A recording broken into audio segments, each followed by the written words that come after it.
do this insertion thing this time. Hey, how is everybody doing today? Okay, now I want to hear the people who aren't doing so great but want to woo anyway. Me too. All right, so we're going to try out some new material tonight, so hopefully y'all like it. First joke is, does anybody know what the app FaceApp is? Yes. Okay, for those who do not know, it's basically like selfie Photoshop app on your phone, right? You can like put on makeup, you can like make yourself look different, there's all this kind of things that you can do. And I think that there needs to be a face app for dick pics. Yeah. Woo! Hear me out. Yeah. There are things that men probably would like to adjust in their dick pics. They've got the length and the width and the girth and the veins, and then you got the length and the width and the girth of the veins. There's hair, you know, you might want to add or subtract some of that bush, you know. Angle, because I know some of y'all are way too fucking crooked out there, you know. It's just, you need to curve up because that's where the G-spot is. If you curve to the side, you're not doing us any goddamn favors, you know. Coloration, you know, even out that skin tone of those Easter egg, you know, coral snake colored dicks y'all got out there. Have you ever seen somebody with a circumcision job and, you know, their color's just striped? Yeah. I don't actually care about that, but if it's something that y'all are self-conscious about, it'll be available. There's going to be a whole section dedicated to dress up, okay? I'm talking monocles, because there's only one eye on it anyway. Top hats, a whole selection of facial hair, and emojis that you can superimpose over your head. I don't know. We can have some piercings in there, whatever you guys really feel like, honestly. And we can do an in-app purchase, okay? For the low price of $10.99, you can Photoshop a woman's or a man's hand around your penis so you can actually see what it looks like.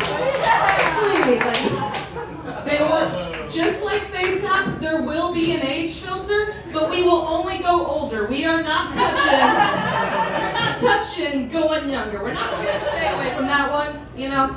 And so I really think that that would be a good idea.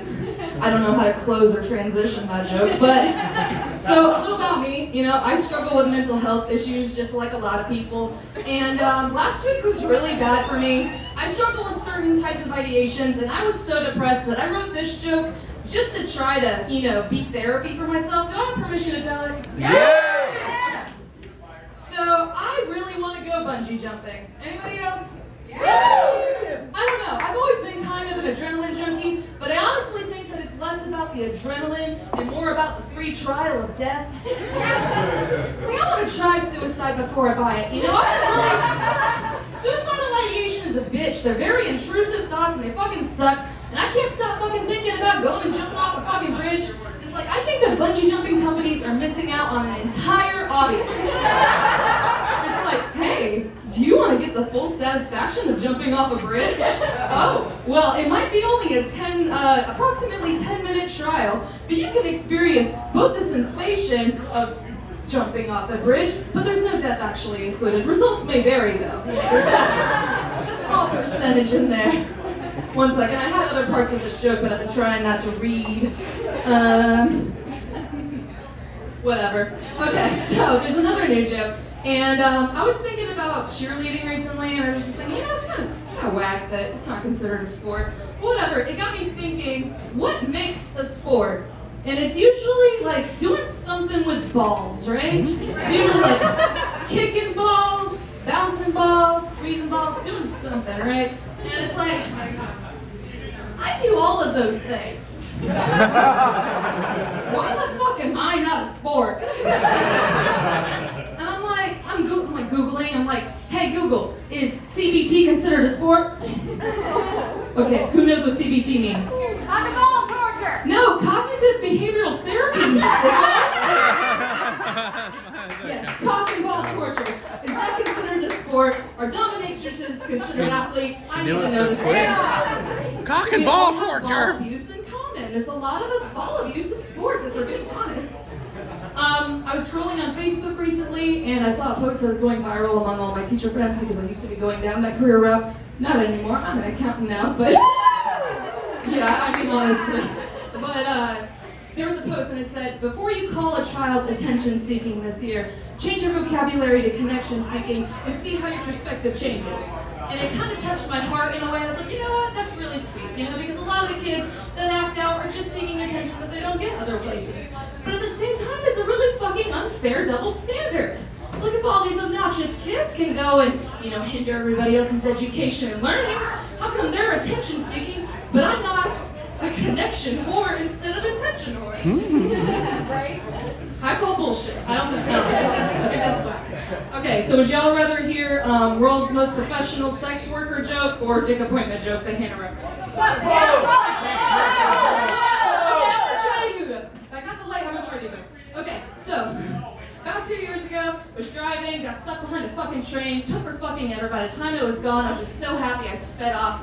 Got pulled over immediately for speeding. It's like 1 a.m. at night, and I'm on the way home to my house where I still live with my ex-boyfriend that I had just broken up with the previous night.